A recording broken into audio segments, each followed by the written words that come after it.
వర్ధన్నపేట మున్సిపాలిటీలో 12 వార్డులు ఉన్నాయి. అయితే 4వ వార్డు నుంచి జనసేన తరపున ఇక్కడ నామినేషన్ వేశారు మహిళా అభ్యర్థి స్వర్ణ. ఇప్పుడు జనసేన నాయకులు ఏం చెప్తున్నారో ఇప్పుడు తెలుసుకుందాం. అలా చెప్పండి, జనసేన నుంచి పోటీ. అందరికీ నమస్కారం.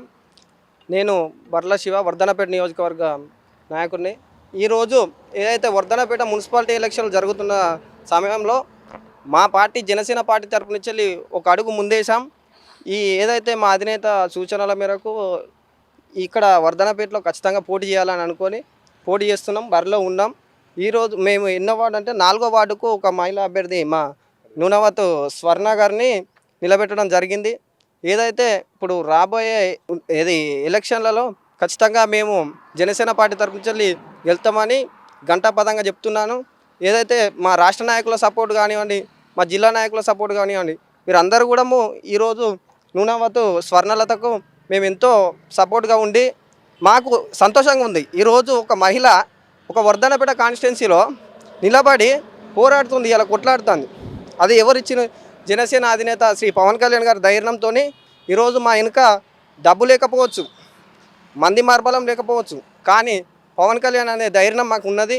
ఏదైతే సారు గతంలో ఆంధ్రలో 2 చోట్ల ఓడిపోయిండు, అయినా కూడా ఆయన ఎప్పుడు కూడా కుంగిపోలేదు, కృషించలేదు. మాకు ఎప్పటికప్పుడు పవన్ కళ్యాణ్ గారు ఏదైతే జనసేన పార్టీ ముందుకు పోయే విధంగా మాకు ఏదో ఒక యాక్టివ్ కార్యక్రమాలు చేయడం జరిగేది. దాన్ని బట్టి మేము ఏదో అన్న చెప్పేది ప్రతిసారి ఓడిపోయినామని బాధ కాదు, మనం పోరాటమే ఇద్దాము, ఎప్పటికీ పోరాటం చేయాలని అందరికీ ఉత్తేజం ఇచ్చేది ప్రతిసారి. అట్లాంటిది ఇలా ఒక మహిళ నిలబడ్డది, ఆమెకు అండగా నిలబడి మాకు చాలా సంతోషం. ఏంటంటే ఇలా మా పార్టీ తరపు నుంచి నిలబడడమే మాకు సంతోషం. ఇదే మేము గెలుపుగా భావిస్తున్నాం. జనసేన పార్టీ ఏపీకి పరిమితమైంది, తెలంగాణలో చాలా తక్కువ ఉంది. కానీ మీకు ఎక్కడ మద్దతు అంటే ఇప్పుడు ఇక్కడ అది కూడా మున్సిపాలిటీ, ఒక ఎమ్మెల్యే అసెంబ్లీ ఎన్నికల్లో పోటీ కూడా కాకుండా మున్సిపల్ ఎన్నికల్లో ఒక వార్డు నుంచి పోటీ, మీకు ఎలాంటి మద్దతు వస్తుంది అనుకుంటారు జనాల నుంచి? మేము ఒక వార్డు నుంచి ఇప్పుడే ఒక అడుగు ముందుకేసాం, ఆరంభం మాత్రమే ఇది ఇప్పుడైతే ఇది అయితే ఆరంభం, ఇది ఒక స్టార్ట్ అయింది. ఇక రాబోయే రోజులలో ఎమ్మెల్యే, జెడ్పీటీసీ, ఇప్పుడు రాబోయే ఎంపీటీసీ ఎలక్షన్లు కూడా ఉన్నాయి. ఈ పార్టీని, మన జనసేన పార్టీని వర్ధన్నపేటలో కూడా, ఇక్కడ తెలంగాణలో కూడా ఎక్కడ లేదు పార్టీ, దాదాపు కార్యకలాపాలు అయిపోయినాయి. ఏపీకి పరిమితమైన పార్టీ అప్పుడు కూడా వేసినాము.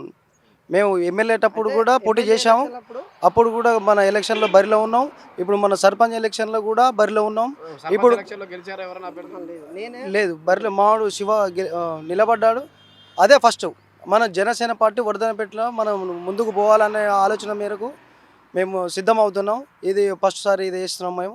అయితే ఇప్పుడు ఏంటంటే తెలంగాణలో పుట్టిన పార్టీ అయితే మాకు కొద్దిగా చాలా టైం, ఎందుకంటే రాజకీయంగా ఎంతో ఆచితూచి అడుగు వేయాలంటారు రాజకీయంలో. కాబట్టి ఈసారి మేము ఏంటంటే ఏదైతే పవన్ కళ్యాణ్ మా అధినేత సూచనల మేరకు ఆయన ఒక పిలుపునివ్వాలని మేము విలువచ్చేదాకా సార్ రానని చెప్పిండు.